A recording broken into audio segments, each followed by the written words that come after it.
I don't know. Don't get me started. But there are people that are difficult, you know, and you just want to be like, we're all in this together. Yeah. It was really great. I learned that really early from Rosemary. Yeah. You know what I mean? There's that attitude. She would never say it, but just kind of. she just lives it. You know. Did you see the piece I wrote about her? It was I wrote a piece on Rosemary. It was published in the National Catholic Reporter last month. Oh, look it up. Yeah, it's great. I mean, it's not great because I wrote it, but it's great because Rosemary's great. You know, yeah. it's a kind of a summary of her life and work to date. And that's great. I wonder if that would go well with like the women's this conversation around, you know, foremothers. And yeah, look it up truly, and get the whole version. Don't get the whole version of it. There's a cut version, but get the whole version. Okay. If you go to the National Catholic Reporter website, yeah, I think the whole version is on anyway. You know what the best thing to do? Ask me to send it to you. Okay. Send me an email, mhunt@hers.com, and I'll send you an email. I hope that weed whacker stops. I know. I'm hoping that. Can you? It probably will, since we have the lapel mic, hopefully. It is coming through the lapel a little bit, but let me see where this guy is at. If he's close, he'll say, "Hey, You're finished." Is he close? He is. He's in that parking lot. I'm gonna go see if I can talk to him really quick. So tell me what you're doing. I'm in my exam year. So my second exam, I just passed my first exam on practical theology, just kind of a general one. And then my second one is going to be on Christology. It's focusing on kind of the four Catholic Christologies of, I have to do Ronner, and then, I'm doing Ronner, Elizabeth Johnson, Roger Haight, and, what was the third in there? I mean, a fourth. And then I'm bringing that into conversation and critique using postmodern theories of feminism, queer, and postcolonial. So I'm kind of just starting. I'll be taking it in February. So that's my focus for my second one. So my hope for my dissertation at this point is to kind of build a post-traumatic Christology. It's focusing on the experience of domestic violence survivors. Wonderful. Yeah. Wow, that's great. I'm enjoying it. I really wanted to do, like, if I can be, my dream project that I'll do after I get the doctorate is to work with, there's a shelter in Chicago of women who, it actually was opened by the Catholic Church there in this huge parish. And they opened the house for women who were leaving abusive partners and their families. So they lived there for 6 months with each other and build a community. And it's so unique compared to other shelters. And so what I really want to focus on is how the community practices of table fellowship and telling stories and kind of that truth telling is so vital for the healing process. And it's not theological enough. Good job. All right. You did it! Making people's lives miserable. Was he going to come back or I asked him to come back at 10. So who else are you doing today? You said you did Pilar is today? She's after, at 11 today. She's great. Do you know her? No, I mean, I've seen her just... She's a wildwood. She's great. And I've read her, but I'm excited. You're going to love her. She's great. She came out here and just knocked on the phone and she was just like, she was like yelling. Yeah, no, she's a trip. She's a trip. She's a trip. But, and so yesterday was wow. Really, it was good. Great. Great. And then Lisa was all excited about this project and she's like, we need to have you guys come out to the UK and get some of the feminist scholars there. Yeah, exactly. But you're going to do a 20-minute piece at the end, right? Yeah. But the real value is what you're doing is the oral history part. Yeah, we may end up doing more than the 20 minutes, but that was sort of the bare minimum of what we do. The IRB style. All right, we're ready. Good? Yes. Panting? I've caught my breath. Okay. All right, do you want to have her state her name and everything? Oh yeah, if you want to just let us know your name and what institution you're with. My name is Mary Hunt, and I'm with WATER, the Women's Alliance for Theology, Ethics, and Ritual in Silver Spring, Maryland. All right, so can you just describe, to start off, just your current research projects with WATER?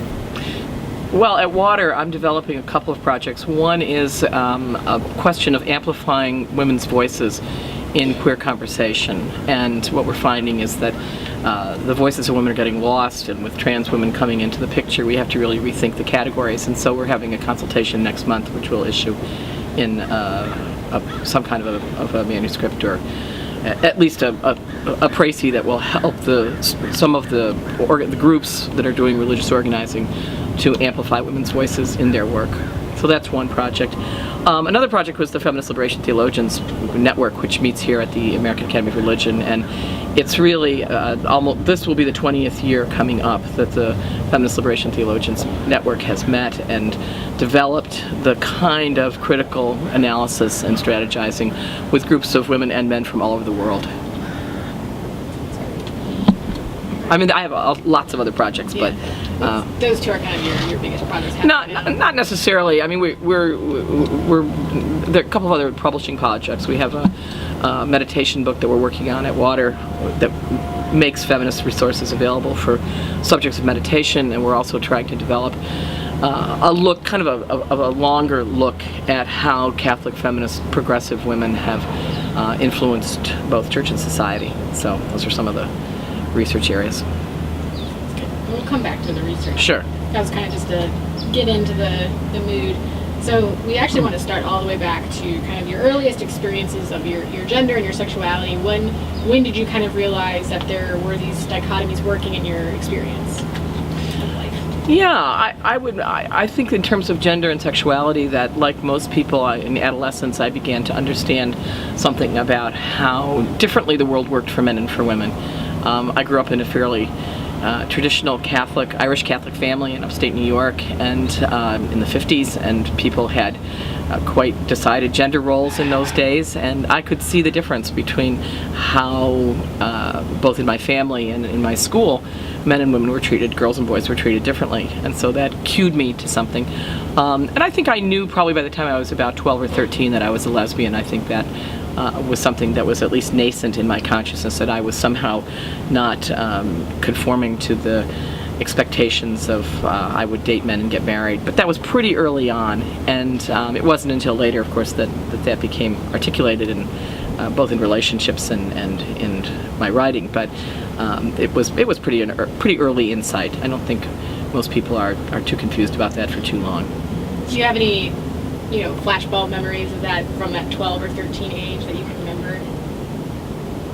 Yes, I do. I remember very distinctly feeling a sense of attraction to someone who was a woman, who was like me, and that wasn't something I had been trained or just picked up in the culture to expect, and so that was rather I wouldn't say flashbulb. I think it was probably more like a kind of nightmare scenario, because in those days it wasn't particularly welcome insight for oneself or anyone else. But I must say it didn't really faze me enormously. I think I integrated it fairly quickly, and then of course the women's movement came along, and there was an enormous amount of support over the years. At least in my growing up years, there was an increasing support that some of which I actually helped to generate. So I can say that with some satisfaction, that I think my generation helped to make normative the range of ways in which people can articulate their gender and sexuality. So I think, but for those of us who didn't have that to start with, we really had sort of the raw material of a very different template for ourselves, and it took some doing. But I was both in college and in university and in seminary and graduate school during the 1970s, which would be kind of the height of both that moment of the women's movement, that stage of the women's movement, and also the beginnings of serious queer work in the world. And so I was in the vanguard, both in terms of the feminist theological community, and also socially, living in Cambridge and Berkeley. I didn't really have hardship posts in those days. I was really in very congenial environments. If you're going to be any place and be a lesbian feminist in the 1970s, Cambridge and Berkeley were about as good as it got. So, and then I left there I left Berkeley in 1980 and went to Argentina for a couple of years, and I lived there during the dictatorship, where the things rather were different. I was taken up short on the question of sexuality. One couldn't articulate one's sexuality. Women during the dictatorship, if several women were together, like having coffee in a coffee shop or something, you could get picked up for illegal activity, just having coffee. So when I met with lesbian women in Argentina, and I kind of introduced them to the questions of feminist theology, which is interesting, all of which was apart from what I was really doing there, which was teaching in the seminary and working on some human rights stuff. But when I introduced those ideas, we would have meetings, and we'd meet at one another's homes, and when you left the meeting, you would have to leave in ones or twos or threes. Everybody couldn't just pour out of the house because it would be seen as there was a subversive activity going on, and people could get. There was actually a statute for which it had a number, a law by number that you could be picked up on a such and such a statute and held in jail. And happily, that never happened to me or anybody that I was close to, but it was a fairly common experience, especially for men. It was very common for men. So those were rather heady times, and then to see the changes. I mean, Argentina now has marriage equality, so things have changed. It's great to see all that change in your lifetime. Yeah, it is. It is amazing. Yeah, I mean, I'm 63, so I have seen a lot in my lifetime already, and I expect to see a lot more. But it's really quite astonishing on some of these issues. And yet, I think the disappointing part is that people still have to worry. I was in a session at the American Academy of Religion meeting recently where a student talked about the fact that he was wondering what he should wear to a job interview, and if he should wear earrings, and how that would mark him in terms of being a queer man. And I said to him, wear what you want as far as I'm concerned, but what makes me disappointed is that in decades of work, you're still worrying about what you have to, and legitimately worrying what you're going to wear and how clothing and any kind of jewelry and so forth can be seen as having messages that one wants or does not want to give. And one can be applauded or censored because of it. And I think that's a terrible indictment of how effective we haven't been in this work. So. All right. So kind of going back again in a way, or either where you got support, where you didn't get support. Yeah. So this we kind of want to focus more on your early experiences of the divine, God, however you want to define those religious experiences, either family, family origin, or further on. Well, in terms of early experiences of religion, I was brought up, as I often say, as a cradle Irish Catholic, and the images and symbols were pretty well set and not particularly imaginative. So I had a very traditional Godfather, Lord, Ruler, King kind of understanding of the divine. I never had an enormous interest, and I still don't have any particular interest in Jesus. I've never, people say to me, are you Christian? And I say, well, I'm Catholic, and let them figure it out, because I do think there's a difference between being Christian and being Catholic. Catholic is sights and sounds and tastes and smells of a particular religious tradition, whereas I think Christianity does have much more interest in the person of Jesus and Scripture and so forth. And I've never had the latter. But I came to understand fairly early on, and especially my graduate work, the intimate connection between images and symbols of the divine and how those work in the culture. And so while I've never had a particularly anthropomorphic God, I remember having a debate with Carol Christ one time about this, that Carol's always had this kind of anthropomorphic imagery that she's, whether it's God or goddess, whether it's Jesus or somebody else, but Carol's imagery is anthropomorphic, and mine simply isn't. And I remember, that's probably 40 years ago, talking about that with her and realizing that coming out of the Protestant scripture tradition, although she does have Catholic roots as well, she was much more focused on those issues than I was. I had never been particularly interested in the images of God as sort of the Jobian figures, and that just had never appealed to me, and I had never really been exposed to it. Catholics didn't read the Bible until, Catholics were permitted to read the Bible until the late 1940s, and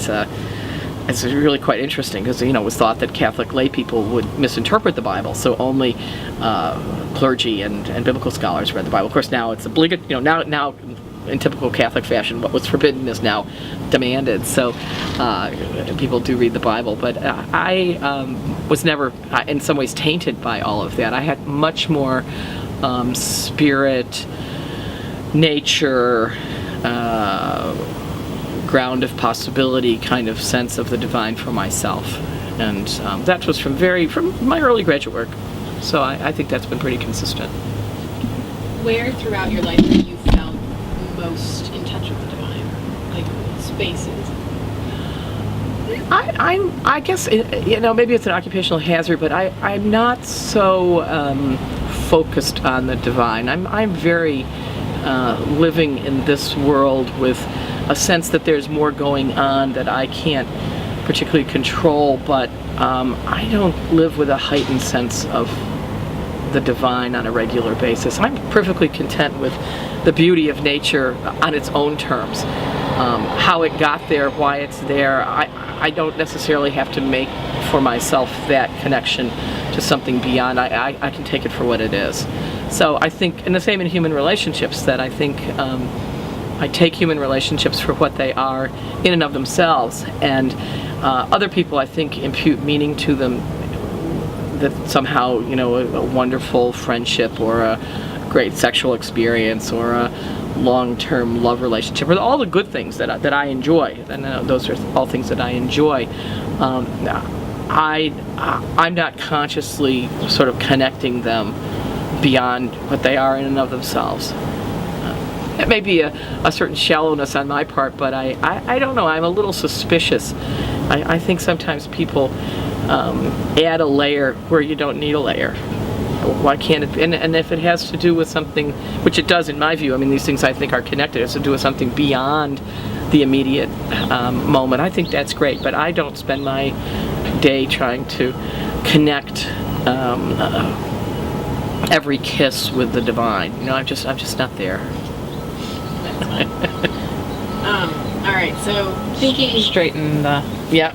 It just keeps sliding. I know, that's the problem with it. It's the fabric, I think. Yeah. Sorry to keep interrupting. Not at all. It just shifts every once in a while. Yeah. But you're getting what you want? Yeah. Yeah. That's good. Yeah, that's kind of That's what's important, right? yeah, right. Find out how shallow I really am. Oh. No. But, you can shoot too, Kate. I mean, okay. I really do think that people, it's like overreading a text. I think people overread human experience and overread their own perceptions, and I think sometimes you just let them be, and that's enough. Thanks. All right, so thinking about kind of your career path from beginning to now, were there, how did that start? Were there key players, key institutions? To kind of unfold that path a little bit for us. Sure. Well, in terms of my own career, I have been rather unique, as of course each of us is, but I think mine has not been the cookie cutter from kindergarten to emerita and the grave. It's just not been that way for me. It's been quite direct insofar as I went from kindergarten to a doctorate without stopping going to school, which a lot of people think is not such a good idea anymore. But for me it was very functional, both because it meant that I got finished with the kind of formal educational demands when I was quite young. I was under 30, I was about 30, a little less than 30 when I got my doctorate. And I had done a couple of master's degrees along the way. So I was rather an accidental theologian in the sense that when I went to college I had more the sense that I would probably either study psychology or go to law school. And early on in college, I went to Marquette University in Milwaukee, and early on in my college career, it was the late 1960s and the anti-war movement, and I realized that the people who were making the most sense in terms of understanding why war is something to absolutely deplore and how religious resources could be deployed in deploring and stopping it were in the theology department at Marquette. And it never occurred to me to study theology. As a Catholic woman, that was never on my screen. But I simply was enamored of the study, and I did a double major in theology and philosophy. And then I got a fellowship nomination in my junior year that necessitated me applying for graduate school.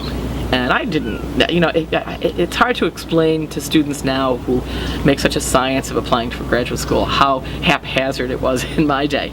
And I'd heard of Harvard and I'd heard of Chicago, and I hadn't heard of too many other places, but I applied to those. And nobody helped me, there was nobody sitting around waiting to help me, but I applied to Chicago and to Harvard, and got accepted at Harvard, and decided that I'd go to summer school and finish college early and go to Harvard in the fall.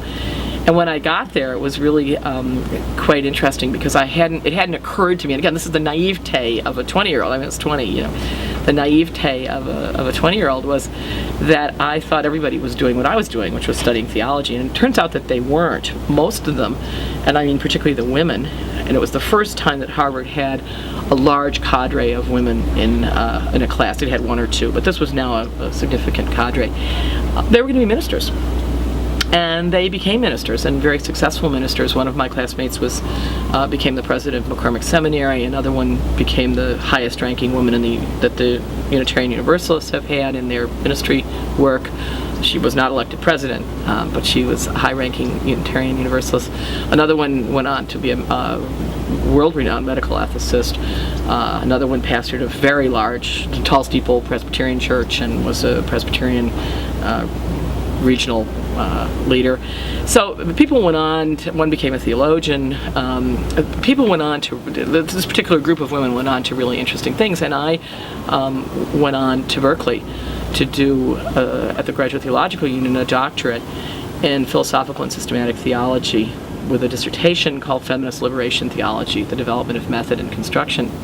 And that had its roots at Harvard in the sense that the year that I arrived at Harvard, Rosemary Redford Ruther was the Stillman professor. It was a visiting professorship. It was kind of a tryout, I think, to see if they wanted the person for the Stillman chair. And we always laughed that when Rosemary had the Stillman chair, it was like a folding camp stool. You know, obviously they didn't want Rosemary to hang around because of the brilliance, in my view, and the radical nature of her work. And so I met Rosemary early on in my, probably the second week in graduate school. And she came into the cafeteria and sat down next to me. I can still picture her in her purple pantsuit with her briefcase with the bumper sticker that said "Question Authority." And she sat down next to me, and I was a naive kid right out of college, and we started chatting as Rosemary always, always, with whomever she's talking, she's the same, she's just another colleague. And we started to have lunch, and then someone signaled that the Women's Caucus was meeting, and I didn't know what that was. And Rosemary excused herself and went on to the meeting, and I finished my lunch. And as I've written about Rosemary, I said, Rosemary taught me more than just about the Women's Caucus. So Rosemary was certainly a significant influence. The other person who was at Harvard at the same time was a Jesuit from Uruguay by the name of Juan Luis Segundo. Juan Luis Segundo, who wrote the Liberation of Theology, was probably his most popular text in English. And he was teaching there for a year as well.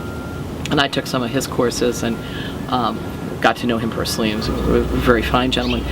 But what I noticed was how Harvard Divinity School treated both of them. They were both outliers. And while I thought they were just marvelous, in the white male, what we used to call the white male in Yale Harvard Divinity School, they were non-persons.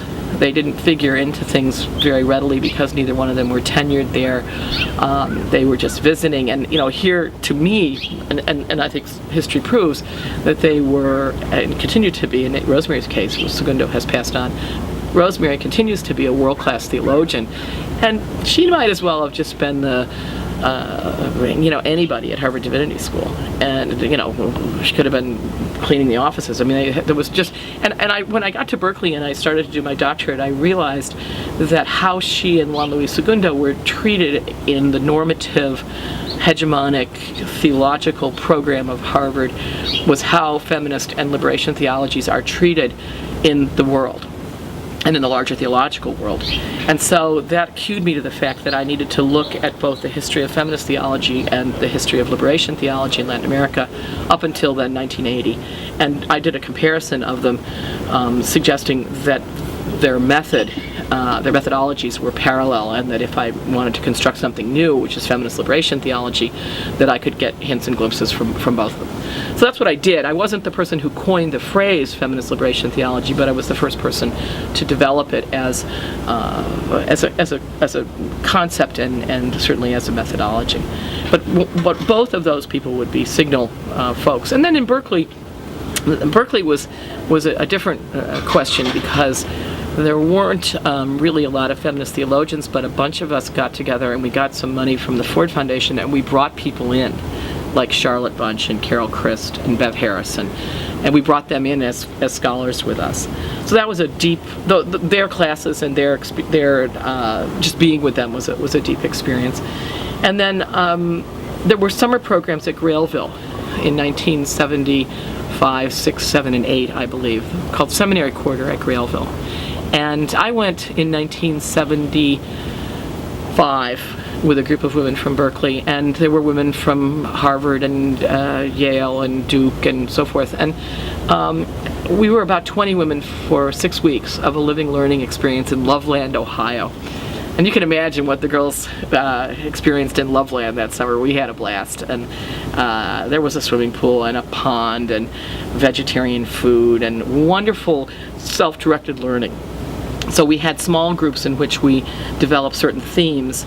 I worked on liberation theology with a group, and then we each had an individual project. And actually, my individual project was on meditation and contemplation with one of the Grail members that was teaching me something about that. Because I knew nothing. I was really a novice in any of that stuff.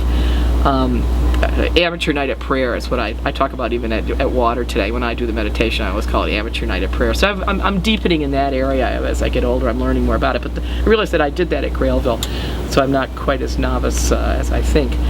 But that was a summer without parallel, because people who were in that program, well, let me say it another way. I knew about the program the year before. I was in the program in 75, and in 76 I went back and spent the summer at Grailville on the farm with the women who were in the seminary program. But I was working there. I was cooking in the kitchen.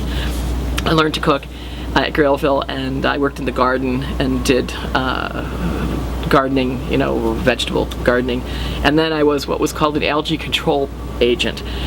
This was a term we gave ourselves, a title we took upon ourselves to be algae control agents. They had a pond and they didn't want to put algae in, so we went in, and they didn't want to put chemicals in, and there was a pond at Grailville, and they had a lot of algae in the pond, but it was a swimming pond, and so instead of putting chemicals in, which was just not the Grail way, the women decided that we would send some of us in, and we would be the agents, and we would go in and grab these big handfuls of algae and throw it out onto the side of the pond, and everybody could swim. And so I did that for the summer. I was very tanned and buff by the end of the summer. It was really it was a blast. So you can imagine that these kinds of experiences, and hanging out with then the next group, the third group at Grailville, hanging out with a second group of women, the ones who were there in 76, was a marvelous experience. And I found that Marie Fortune from the Faith Trust Institute, who's a great friend and colleague, had been at Grailville the summer before, and that inspired her. And Jeanette Stokes, who runs the Center for Women in Ministry in the South, was at Grailville with me, and that inspired her. And then my own experiences at Grailville inspired me to develop Water as a project. And all three of those projects trace their roots to those summer experiences where we met women from around the country, where we worked together, where we learned that collaboration really trumps the Lone Ranger. And we learned a lot from the Grail. One of the things that we learned that I quote often is the Grail women the Grail, by the way, is started as a Catholic women's movement, an anti-Nazi youth movement in Holland. And it only shoots for 12 minutes, and you gotta cut it on and off, so that seemed like a good point. Are we ready? Yeah, if you want to get a sip. Are you roasting? I'm fine. It's starting to creep in on you, so. No, I'm not roasting at all. In fact, I've been so cold here. Oh. I think it's been bitter. Okay. Oh, inside the air conditioning? Well, that, yeah. No, not outside. It's gorgeous outside, but No, but the rooms are very cold. they're very cold. Somebody said, if they want to be ecological, why don't they just turn the air conditioning off? Open all the doors. Yeah. God. All right. So you talk a little bit about Grailville, and then I'll ask a little bit about. I was going to ask some of the, because you've been focusing on a lot of the really positive, which is what we want, a lot of the positive experiences. But then also, were there any kind of more difficult experiences? Yeah, sure. Oh, what kept you going through that? Writing. Yeah. Except let me finish about talking about the Grail and Grailville. The Grail is a Catholic women's movement that started in Holland in the prior to the Second World War. It was an anti-Nazi youth movement, It was started by a Jesuit, Father von Ginnigan, and the idea was that women and women's spirituality would really transform the world. And so women joined the Grail, and then they went off to different parts of the world to, by twos and, in twos and threes, they went off, and the 2 would go to Australia, and 2 came to the U.S. 2 women came to the U.S. and started what is now the U.S. Grail. And that was, they came in the late 30s, early 40s, and settled in Cincinnati, where Grailville is, and that was the site of this wonderful summer program, the like of which we truly have not had in theological education since then. But we had so much fun and so much bonding and so much delightful pedagogy. People like Rosemary Ruther and Nell Morton and Ann Bennett and Elizabeth Schuster Fiorenza and Beatrice Milano Couch came in as resource people, and they would come in on the weekend. And we would have lectures and workshops and so forth with them on the weekend. Then they'd leave on Sunday, and we'd spend the week processing all that we had learned, developing other programs, having liturgies and rituals, and getting to know each other. I mean, some of those friends are people that I consider among my closest friends today, friends from Grailville. And certainly Jeanette and Marie and I all trace the inspiration to starting our own organizations to that experience, because what we came away from was we felt shot out of guns. I mean, 6 of us went back to Berkeley, and the GTU was never the same, because we were a critical mass able to say, no, that's not going to work. That doesn't. We know better. We have this data. We won't tolerate that language. We want this, and that really made a difference both in our attitude and in the content. So that was an important experience. And then my dissertation, and then I finished and went to Argentina. So I've had a pretty privileged life, and very privileged education and training, without great constraints in terms of finances and so forth. My parents were very generous in the first 2 degrees, and then I was able to manage the second 2 degrees. And so unlike a lot of people, I have not had the tremendous burden of indebtedness and so forth. And I've always felt, as a white woman from a upper middle class family with great access to education and resources, that part of my responsibility has been to create new spaces where other people could have that, and to create new ways of doing the work. And so when I came back from Argentina with a real, now sort of beginning to get serious about something here, I really didn't find any kind of work that I really wanted. I didn't, as I always say, I didn't want to teach at Our Lady of the Snowdrop, Intro to Feminist Theology 101 for, a bunch of semesters until I would retire. I really wanted to do something much more dynamic, and I had the resources to do it. I had learned Spanish. I had spent several months in Europe doing a kind of interpretation of what I had done in Latin America with certain Nordic seminaries in Oslo and Sweden and so forth. Had a real network of international contacts and friends, and my partner was living in Washington, and so I moved there. And some of the women from Network, the nuns on the bus, some of the women from Network said, well, why don't you start something that would be like Network except for women in religion? And that was really the inspiration for what I called the Women's Alliance for Theology. And I had 2 pieces of paper. I wrote a little proposal on a typewriter. People won't even remember what that is, but on a typewriter with whiteout, I wrote a little proposal, which we do have at the Water Office, actually, the original founding document.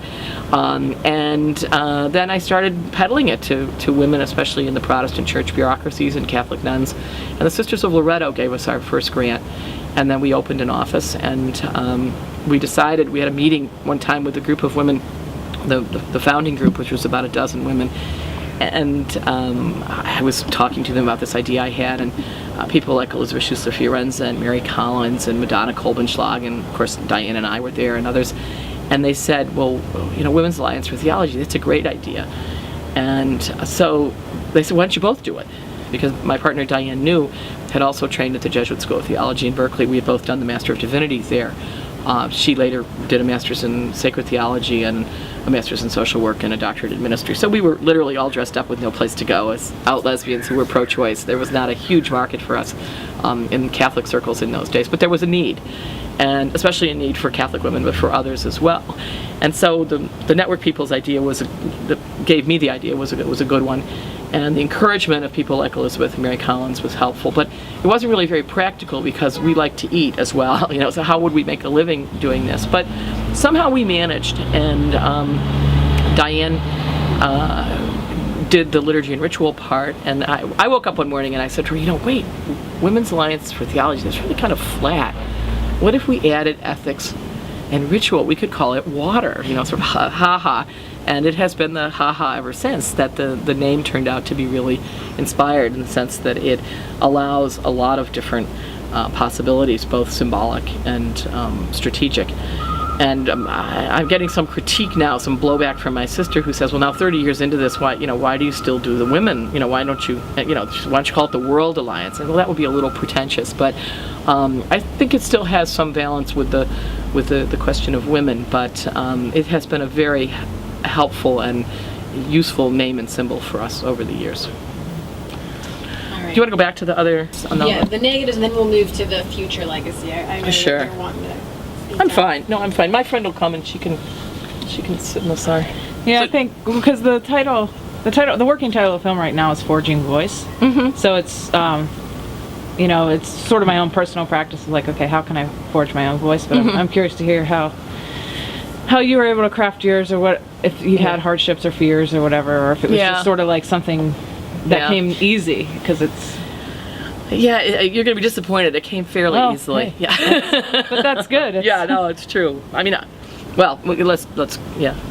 Yeah. Are we okay? Are we? Yeah, if we're rolling, if you want to just Yeah, go ahead. lead the question. So, did you ever feel like quitting or doubt yourself throughout this process, and what kept you going? Because you kept going. Yes, obviously, here I am. The question of self-doubt and of doubt, I think, is real. I began the work of water with not a lot of options, in the sense that I could have looked for employment in other settings, but I felt like I wanted to do what I consider my vocation. And I think a vocation is what I can do that nobody else in the whole world can do, and if I don't do it, it's not going to get done. And that really is something to which I'm quite committed. And I always felt that I could do something different, and that I needed to do something different, and that I wouldn't be happy doing what was set as sort of the path. I loathe faculty meetings, for example. When I was in Argentina teaching at the seminary in Buenos Aires, I developed this deep allergy to faculty meetings. I was the only, Beatrice Couch and I were the only women, and sometimes she didn't show up. And to sit with men in a closed room who smoked and drank small cups of coffee that were brought to them on a tray by the only other woman who came into the room. And many of them sat there and read their mail. I mean, literally, in those days they opened envelopes and read their mail. And it's like, what am I doing? I felt like it was a kind of sinful waste of time. And I never have really enjoyed the kind of politics of certain institutions where people are fighting, huge fights over very little. That's just never appealed to me.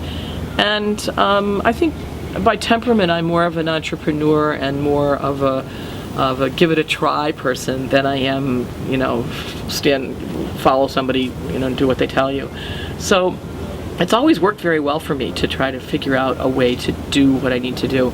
The major problem along the way has never been self-doubt. I've always felt that all of us have many things that we could be doing, and I'm certainly just doing a fraction of what I could be doing, and I do a fair amount.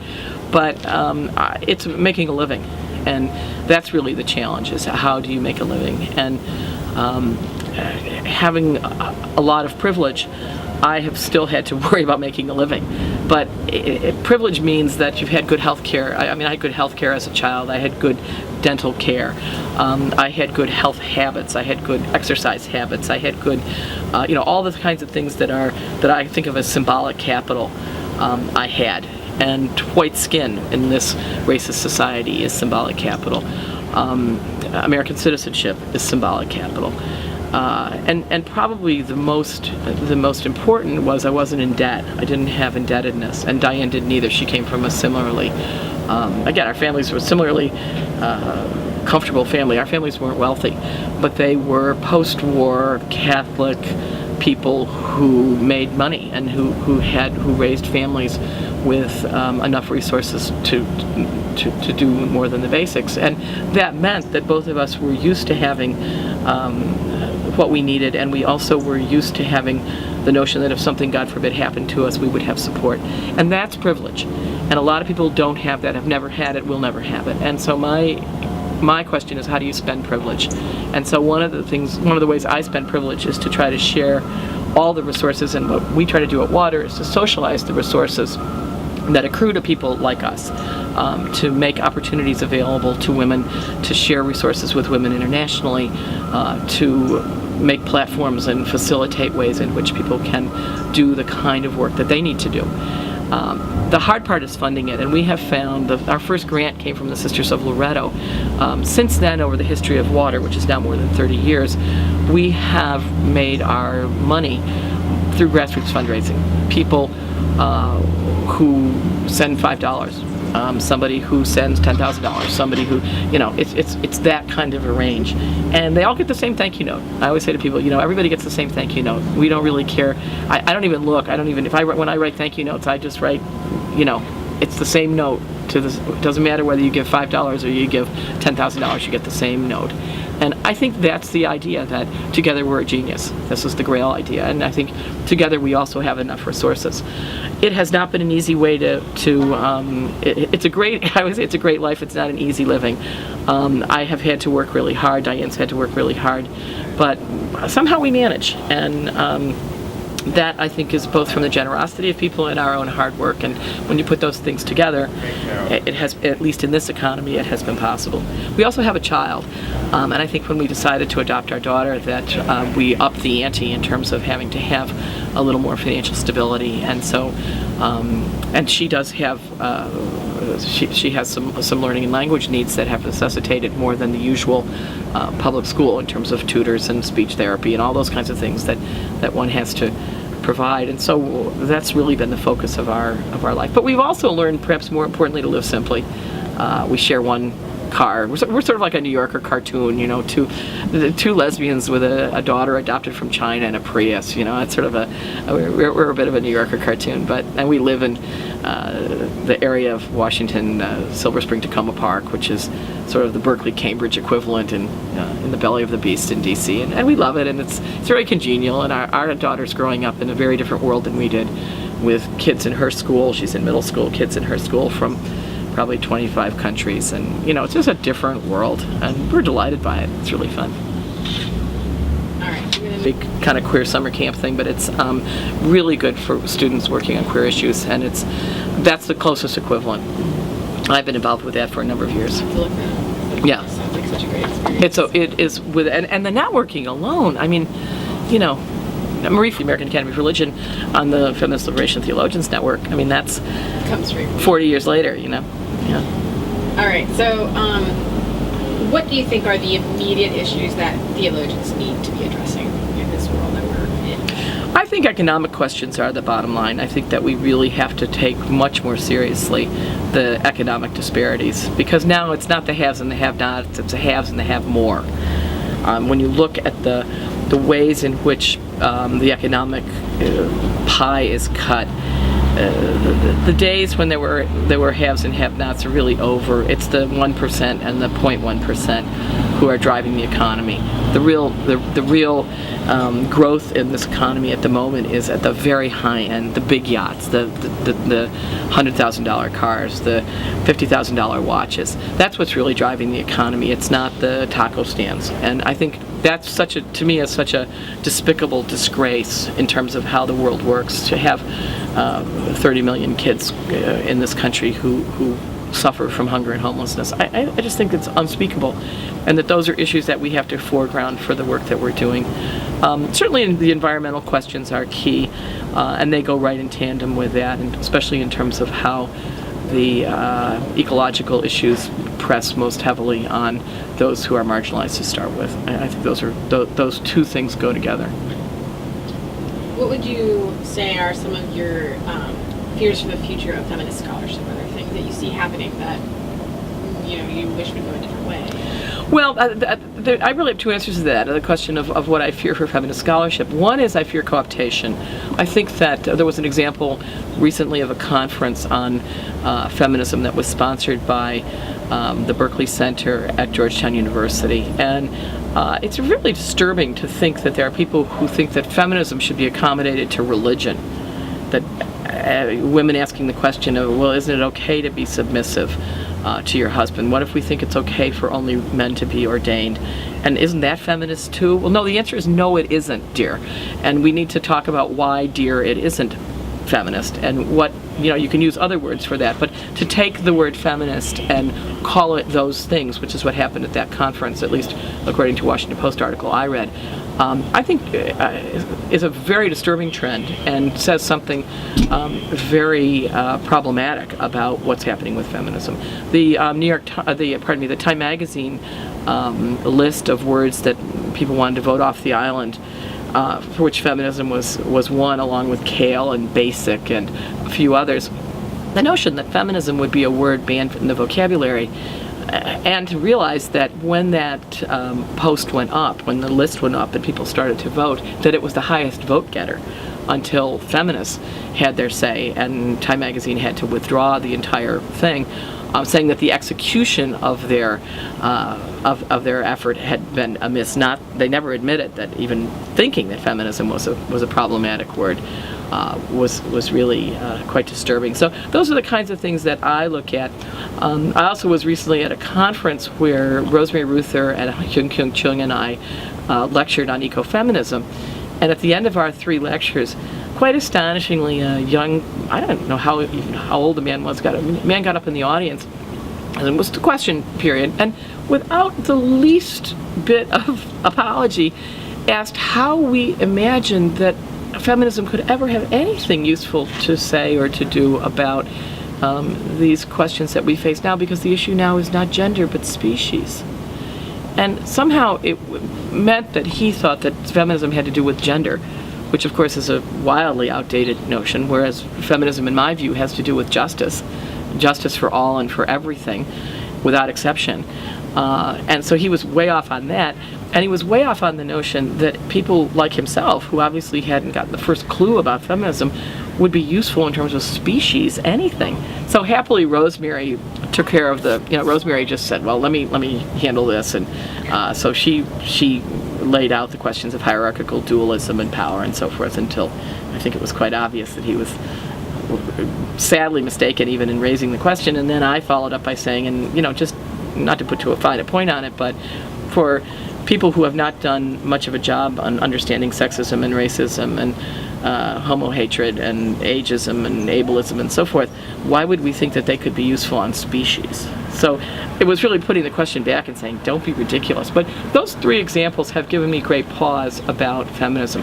On the other hand, I'm enormously optimistic by the work of young women, younger colleagues, newer colleagues, not all of them young, but newer colleagues who are, I think, just doing marvelous research and writing and creative projects like this video that really will take the message of very differentiated understandings of feminism, womanism, mujerismo, and other ways of doing justice to much wider and broader audiences. So I'm extremely optimistic. My fears are first of all, they're baseless, except for the examples that I give, but they're really converted into great enthusiasm and hope for what's going on in the field. I'm enormously hopeful.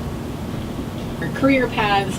What are some of the words of wisdom you would impart to those who would be watching this video?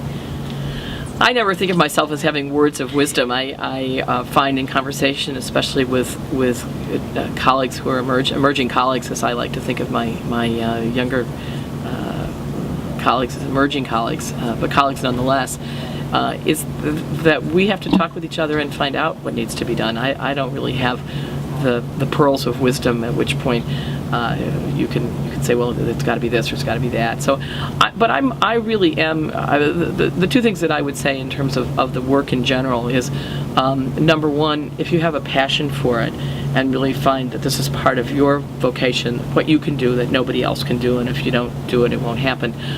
Go for it, and ask people to help you to go for it, and that's why the communal dimension is so important. I used to think at Water that the theology was important, and then the ethics, and then ritual, sort of alternately I saw them each as important, and now what I realize is what's really important is the alliance, and how we help each other to do this kind of work, and that's why we've had more than 50 interns at Water who've come. They're really our product. People say, what do you do? Well, we help to create colleagues, and our colleagues, just as Rosemary Ruther didn't distinguish between me and a senior scholar at Harvard Divinity School my first week, we don't distinguish at Water either in terms of colleagues that we want everybody to get involved, and we understand that some of us have been at it longer and we can bring certain wisdom and history, but others who bring fresh ideas and fresh ways of doing the work. We had 4 interns this past summer who renovated our newsletter completely, gave it a glossy makeover, and renovated our website and did a beautiful job, and really I couldn't have done that. So, that's, and the other thing I say is have a good time doing it. I mean, I think that one of the things that I can say now, probably 40 years into my work, is, it doesn't mean I don't have a bad day once in a while, but honestly, I love what I do, and I love doing it, and I love doing it with the people that I do it with. And if you can say that about your work, especially 40 years into it, I think that says it all, that to enjoy what we do, to enjoy each other doing it, and to be doing it with a goal of advancing justice in the world is a privileged life and a privileged career, and one for which one has enormous responsibility. So, people say, gosh, you do all these kinds of things. Yes, I work tirelessly, I'm sure of that. But I also swim most mornings.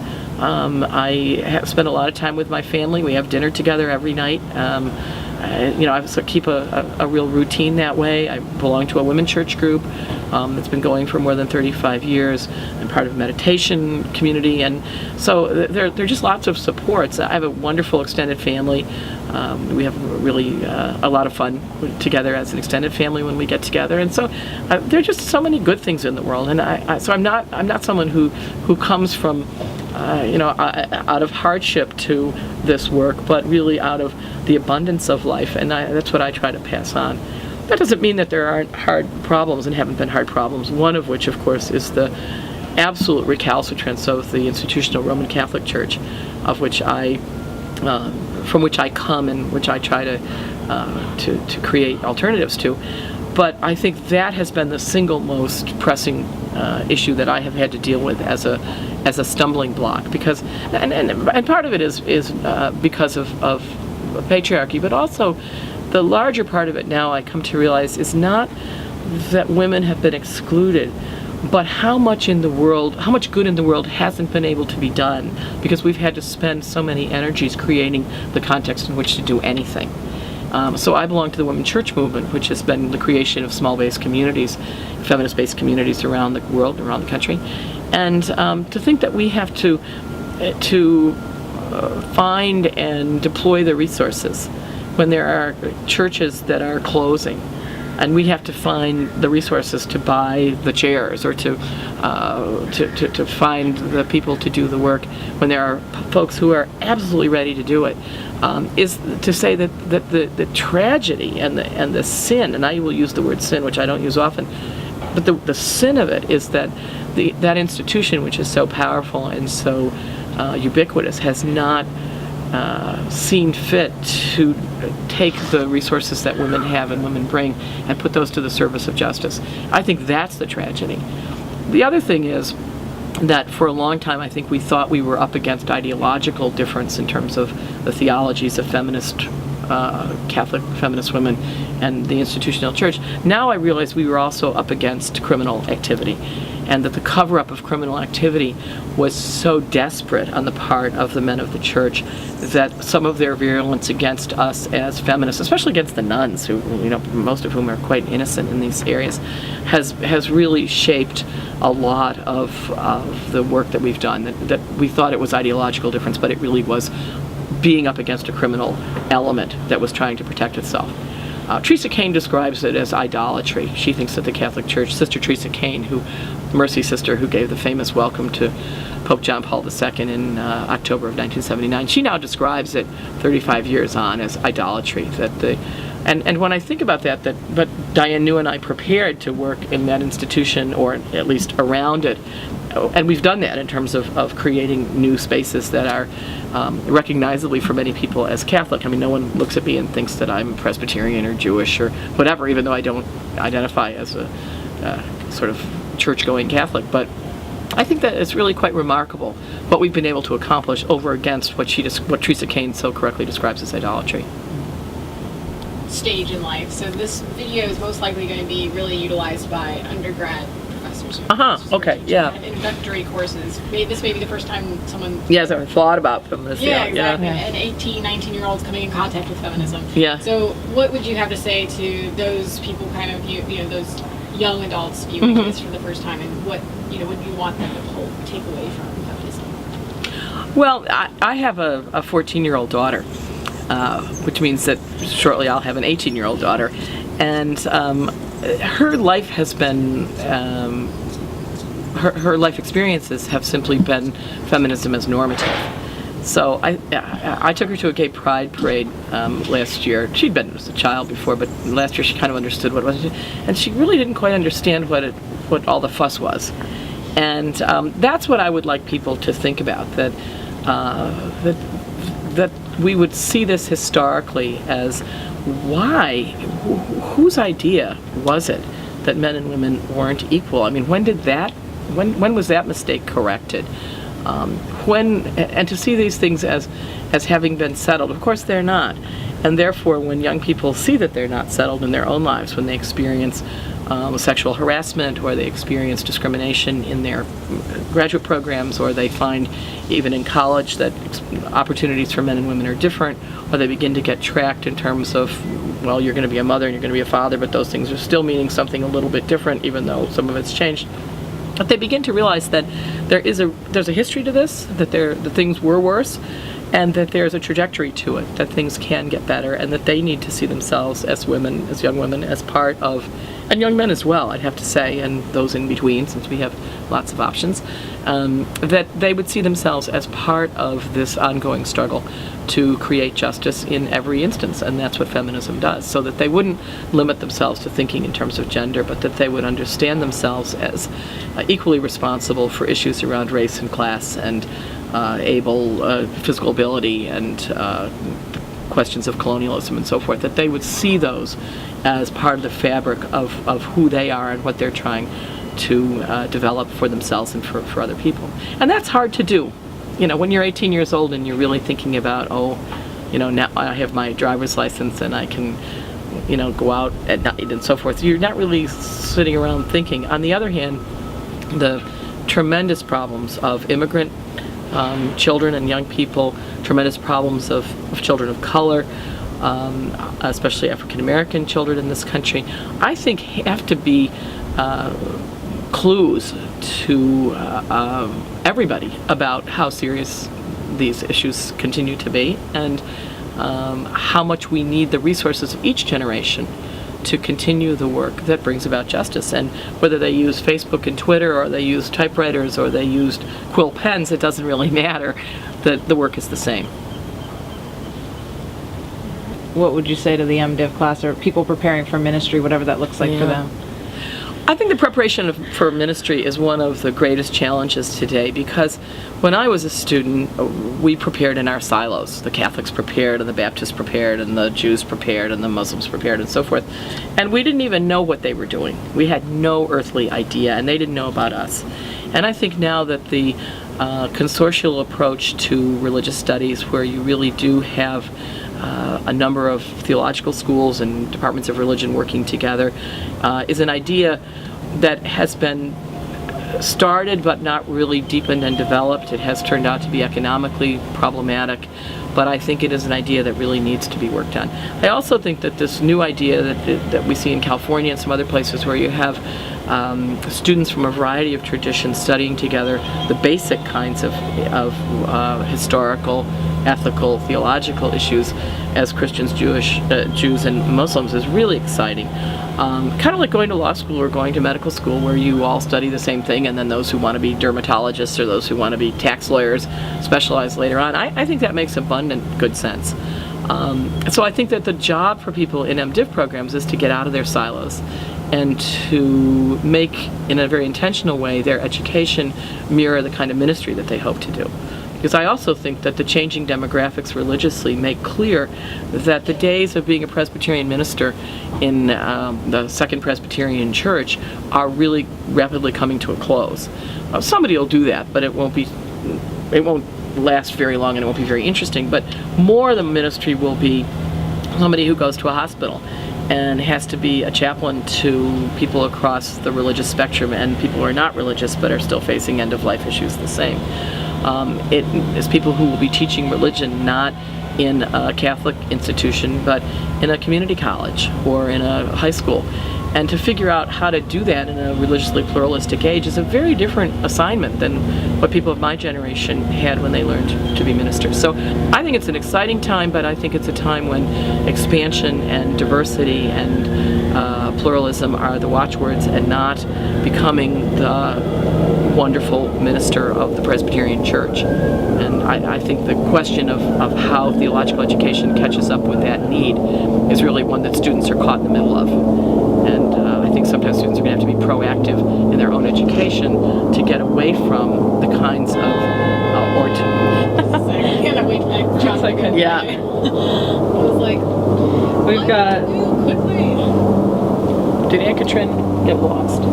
Was she here? To see if she's I don't see her. Let me just, yeah, let's. Well, watch the microphone. Yeah, I know. I don't see her. She's got short, kind of gray brown hair.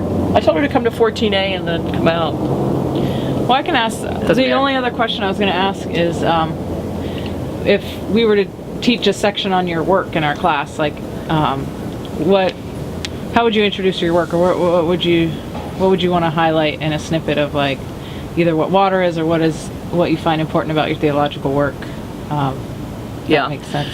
Yeah, I think in terms of my theological work is interesting. I feel like I'm just getting started, and that's probably, that sounds odd, but I do think that theologians tend to peak later in life. You know, we go to school for so long that I think that I'm really just getting started.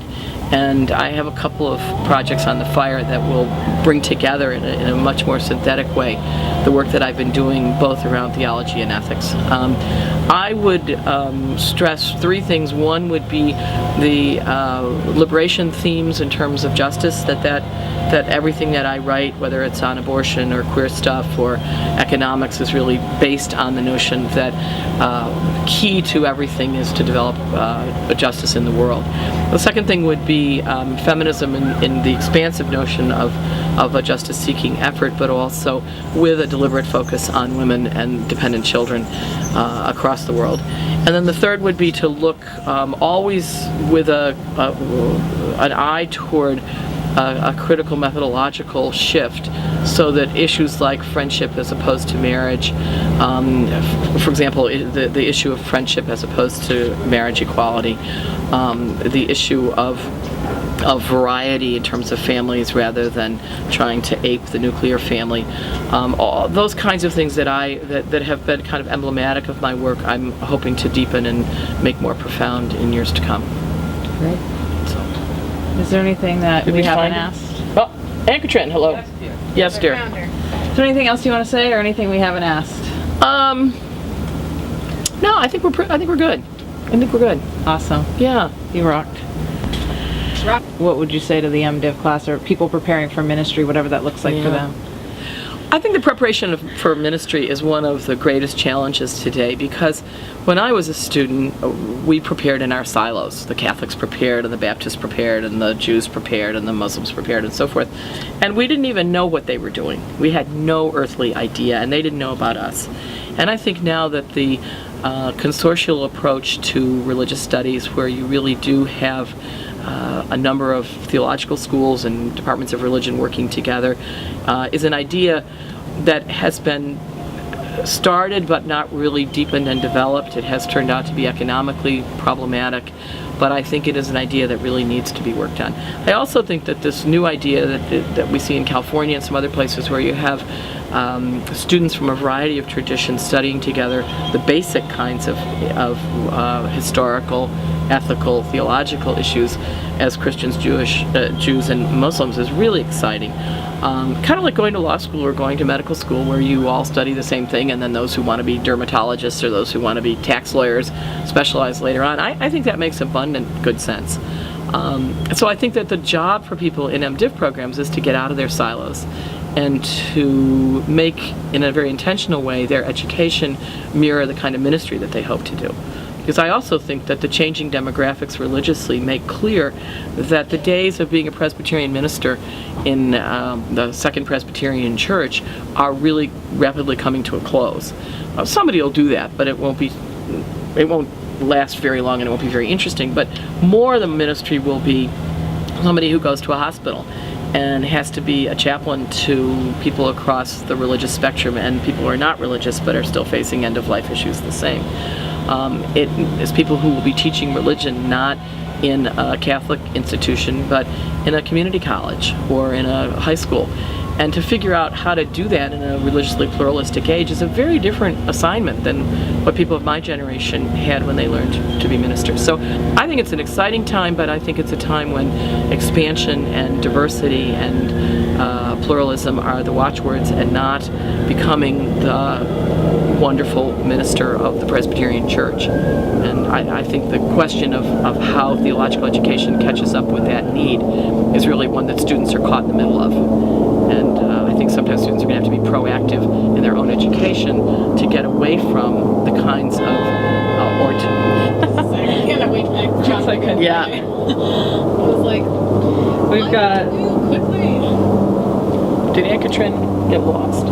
I Was can she check here? inside to see if she's I don't there. see her. Let me just. Yeah, let's. Well, watch the microphone. Yeah, I know. I don't see her. She's got short, kind of gray brown hair. I told her to come to 14A and then come out. Well, I can ask. The matter. only other question I was going to ask is if we were to teach a section on your work in our class, like how would you introduce your work, or what would you want to highlight in a snippet of like either what water is or what you find important about your theological work? Yeah. That makes sense. Yeah, I think in terms of my theological work, it's interesting. I feel like I'm just getting started, and that's probably, that sounds odd, but I do think that theologians tend to peak later in life. You know, we go to school for so long that I think that I'm really just getting started.